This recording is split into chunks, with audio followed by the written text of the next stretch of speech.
صرف ایگزامپلس کو کوٹ کروں گا. اس کے علاوہ ایک اور ڈرامہ ہے, اس میں باقاعدہ انسیسٹ کا کانسیپٹ انٹروڈیوس کروایا گیا. بالکل. آپ نے ماہا اور اسد کی شادی کیسے کر دی؟ وہ تو کیا وہ دونوں رضائی بھائی بہن ہیں. پھر ایک اور ڈرامہ جو پچھلی پوڈ کاسٹ تھی ایک آپ کی رمضان سے پہلے, جی بالکل, اس میں ہم نے 2-3 ڈراموں جس میں وہ ایک بچہ دکھایا ہوا ہے اور جی بالکل کہ تم جو ان کا دل کرتا ہے وہ والے کپڑے پہن دو. ہاں بالکل, یہی جو آپ نے ابھی تھیوری پوری سنائی ہے جی بالکل, وہ اس میں اس کو پیش کیا. پھر اسی طرح یعنی پہلے تو یہ ہوتا تھا چلو ایک لڑکا اور لڑکی کے درمیان حرام ریلیشن شپ کو دکھاتے تھے, حالانکہ وہ بھی غلط ہے جی, لیکن اب تو یہ یعنی اتنے کھل کر سامنے آ گئے ہیں کہ 2020 میں ایک ڈرامہ آیا تھا جلن کے نام سے. اس ڈرامے کے اندر ایک بہنوئی اور سالی کے اندر ایک ریلیشن شپ دکھایا گیا تھا. اپنے بہنوئی سے افیئر چلاتے ہوئے شرم نہیں آئی تمہیں؟ میری ناک کے نیچے کی چور سپاہی کا کھیل کھیل رہی ہو تم. اچھا کووڈ تھا ان دنوں, تو لوگوں نے پی ایم پورٹل کے اوپر نا کمپلینٹس کی بہت زیادہ. چیئرمین پیمرا نے نوٹس لیا اور وہ ڈرامہ بین کر دیا. اس ڈیسیژن کے خلاف ARY سندھ ہائی کورٹ چلا گیا.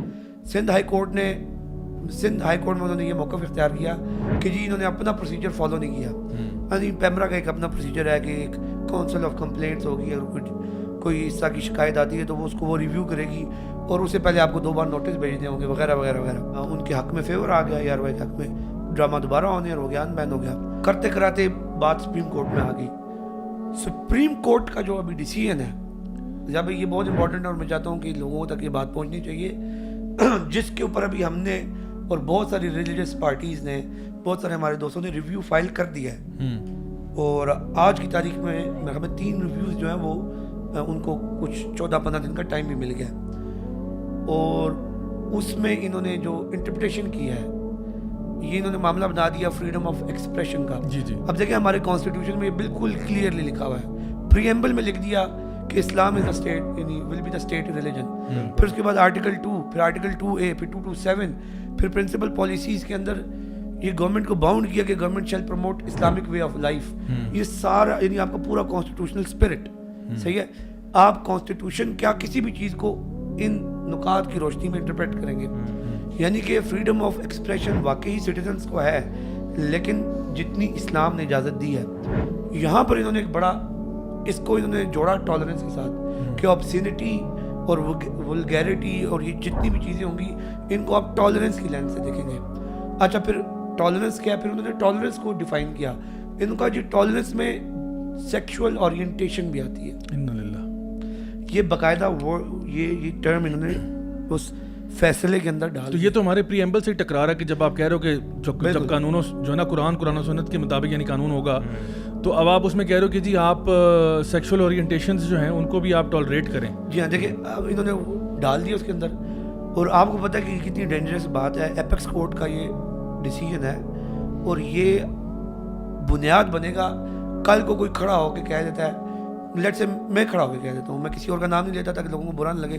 کل کو میں جا کے اسلام آباد ہائی کورٹ میں رٹ کر دیتا ہوں کہ یار میں جو ہے نا freedom of expression is my fundamental right اور آئی ایم ہومو سیکشول, اور میں اس فیصلے کو سائٹ کر دیتا ہوں, کوٹ کر دیتا ہوں کہ جی دیکھیں سپریم کورٹ نے بھی بات کی ہے, تو ایک راستہ تو کھل گیا نا, ایک بنیاد پڑ گئی ایک چیز کی. مجھے تو آئین کا امپریشن یہ تھا ضیاء بھائی کہ آئین کوئی ایسی چیز ہے کہ جس کو کوئی چیلنج نہیں کر سکتا, اور وہ ایک حتمی چیز ہے جو کہ بڑے ایک برینز کے ڈیسیژن کا نچوڑ ہے. آپ سمجھ لیں کہ وہ ایک ایسی چیز ہے جس پہ ملک آپ کا چلے گا. اب جو ملک میں ہو رہا ہے جس طرح کی باتیں, تو مجھے یہ آئین کی حیثیت کیا ہے؟ یہ بالکل ضیاء بھائی آپ کی پریویس پوڈ کاسٹ کے اندر بھی یہ بات بار بار ہم کہہ رہے ہیں. دیکھیں علی بھائی اس طرح نہیں ہے کہ یہ ان لوگوں کو پتہ نہیں ہے یا یہ لوگ اتنے بچے ہیں کہ ان کو کانسٹیٹیوشن کا نہیں پتہ. یہ باقاعدہ نا جسے کہتے ہیں نا کہ جب آپ نے فصل اگانی ہوتی ہے آپ پہلے ہل چلاتے ہیں زمین کے اوپر, یہ ہل چلایا جا رہا ہے. اور ٹرانسجینڈر لا جو ہے یہ ایک بیج تھا, یہ تو بیج بھی ڈال چکے ہیں, یہ بات اب اس سے بھی آگے جا چکی ہے. اب انہوں نے اگلا بیج ڈال دیا ہے, اور اگر آج ہم اس کا مقابلہ نہیں کرتے تو یہ آگے آنے والی نسلیں جو ہے نا یہ اس کا پھل کاٹے گی. یہ اس جگہ پہ جب آپ پہنچ جائیں گے, اور آپ نے دیکھا ہوگا کہ ہم لوگوں نے بھی جب اس پہ پوڈ کاسٹ کیا تھا تو اس ٹائم پہ نا لوگ تب بھی بڑے کنفیوز تھے کہ بھائی نہیں ٹھیک ہی تو کہہ رہا ہے, دیکھو کتنا اچھا باپ ہے, وہ بچے کو بتا رہا ہے کہ دیکھو تم جیسے مرضی کپڑے پہنو تو میرے بیٹے رہو گے.